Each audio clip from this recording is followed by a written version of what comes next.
else spend their whole lives in a constant state of burnout and never understand why, only to later realise that they'd spent their whole life as an undiagnosed autistic, which suddenly explained everything. Just me? Well, I hope not. Autistic burnout is experienced by an estimated 80% of autistic people at some point within their lives. But what is it and how do you recover from it? Or even better, how do you avoid it in the first place? If you don't know me, my name's Ellie. I was diagnosed as autistic this year at the age of 25, and before that I was self-diagnosed. I post videos here on YouTube every week talking about autism, so make sure you subscribe. And if you're not already, then follow me on TikTok at Elle's Better Life, where I have quite a bigger following already over there. Quick disclaimer that I'm not an expert on autism. I'm just talking about this from my own experience as a late diagnosed autistic and based on research I've done online to help my fellow autistics. So, what is autistic burnout? Autistic burnout is a prolonged state of intense exhaustion, loss of function, and increased sensory processing difficulty experienced by autistic people. It's usually as a result of expecting more from yourself than you're actually capable of doing, which means that you essentially just fizzle out and can't cope with things. I don't know about anybody else, but for me, this feels like a state of exhaustion and numbness. I need to sleep a lot. I don't like spending time around other people. I'm constantly overwhelmed by anything and everything, from needing to put the bins out, making myself a meal, unwanted phone calls, to sensory sensitivities which become extremely heightened. It just feels like you're a pressure cooker where the slightest change will make you explode. I recently found out that autistic burnout can actually look a lot like depression from the outside, which explains so much of my life. All of the times when I thought that I was in a state of depression, I was actually really burnt out, but because I didn't know that I was autistic yet, all of the things that help burnout, which I'm going to come on to in a little bit, I could not do because I didn't know them things existed, which is one of the reasons why I advocate so much for talking about autism, because at the end of the day, you can't fix something or make it better until you know what is actually wrong in the first place. The periods in my life where I've been most burnt out have been them times when there's been a lot of stress and pressure within my life, but I was not able to cope with it. Whether that was from being at school where I was constantly masking and trying to be like everybody else and then having to come home and sleep for hours just to function, to dealing with the adjustments of starting college and then uni, which meant that I then quit multiple times, to becoming a mum during the first COVID lockdown, which honestly was absolutely terrifying. But how do you actually differentiate autistic burnout from other conditions like depression? To understand that, let's deep dive a little bit more into what actually causes autistic burnout. The biggest causes of autistic burnout can essentially be summarised by autistic masking, a lack of accommodations,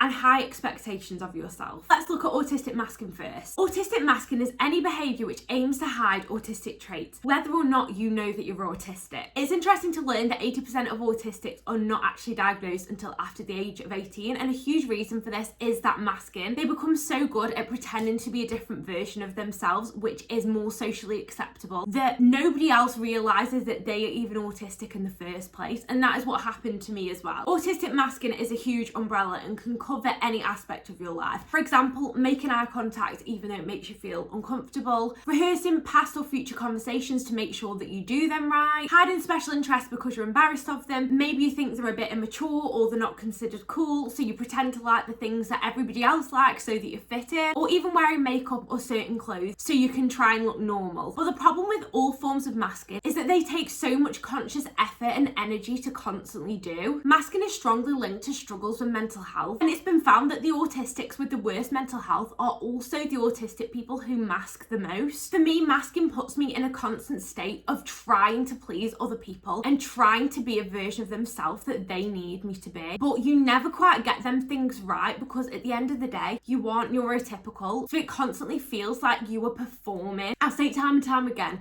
but nothing drains my battery as much as trying to be somebody I'm not to make other people feel comfortable with who I am. Next, let's look at how a lack of accommodations contribute to autistic burnout. Autistic accommodations can be anything which help us to regulate ourselves, which is really important because as autistics, our nervous systems live in this constant state of overload. They could be anything from fidgets which help you stim, to sensory adjustments like wearing headphones so that you don't get such sensory overload, or even spending time on your special interests. When you don't have these accommodations, it's essentially like being exposed to the world in full HD. You're going outside when the sun is shining in your eyes, you can hear everything at 100% volume, and you're in a constant state of survival mode. I love a good analogy, but to me this feels like jumping into an ice cold lake. I don't know whether this makes sense to anybody else. And then the final major reason is because of high expectations. As we all know, this world is built for neurotypical people and based on their experiences rather than ours. It's a hard reality to face, but naturally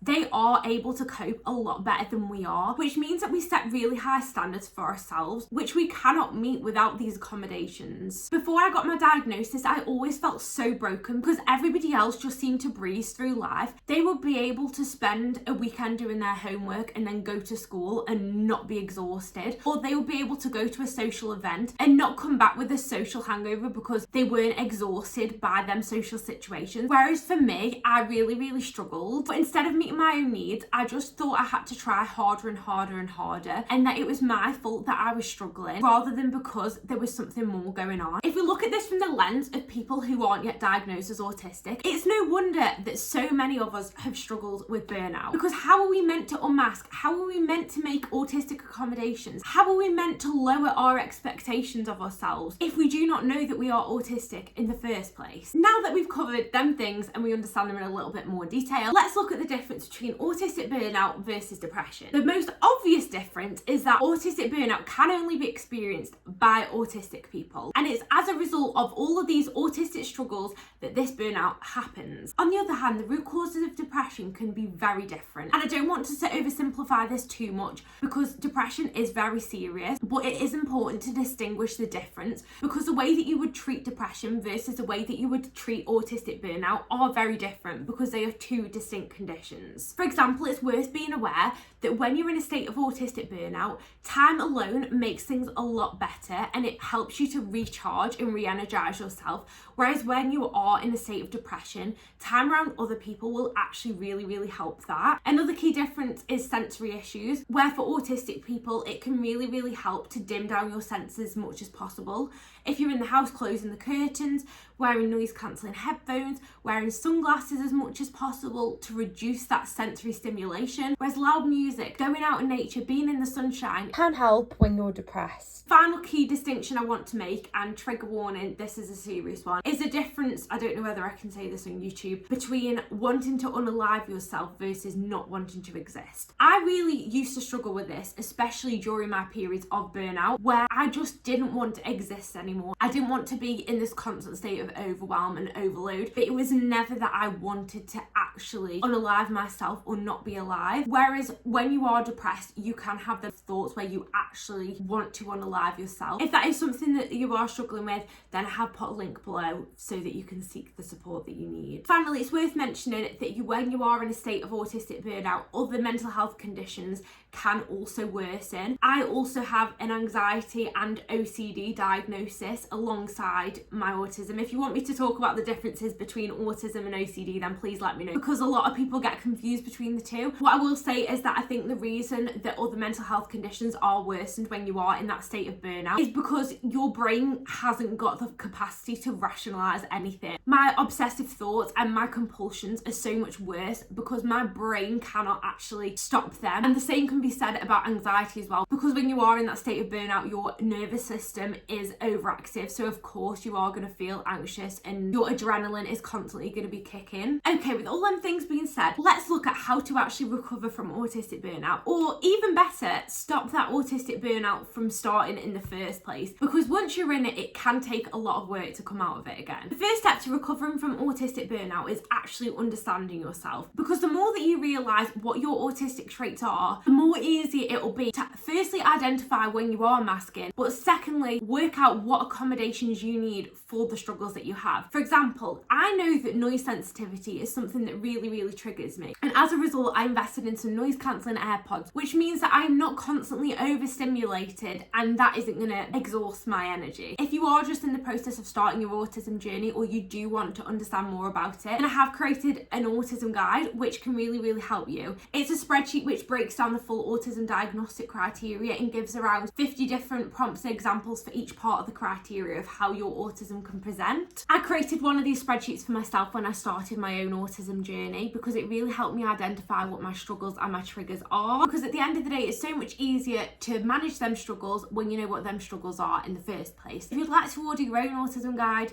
then it's in the description below and it only costs £5, but it'll really help. The second step to avoiding or improving autistic burnout is through unmasking, because as I said earlier, unmasking can be a huge cause of that. I've done a whole video talking about how to unmask, so make sure you go and watch that video next, which will explain it in a bit more detail. But just to summarise, unmasking is essentially just a process of setting your own boundaries and meeting your needs above other people's, because as autistics, as I said earlier, we get so good at doing what other people expect of us and become really out of touch with looking inwards at what we really need. If you want to do that, then you firstly want to make sure that you're spending a lot of time on your own so you can observe who you naturally are, i.e. the unmasked version of yourself, and you can then work out which things in your life bring you energy and which things take away your energy. Step 2 is spending time around others so you can then observe whether the version of yourself that you act like on your own aligns with the version of yourself that you are when you are around those other people. I've found that listening to my inner monologue when I'm around others has really helped me to identify when I am masking, because if I'm constantly questioning whether I'm talking to people right, whether I'm doing things right, that is a good indicator that that masking is happening. And you want to spend time around people where you are either masking the least already or you feel most comfortable unmasking with, because at the end of the day you don't want to be around people that are going to judge you or criticise you for being your unmasked self anyway. And finally, if you are a high masking individual, start trying to take little steps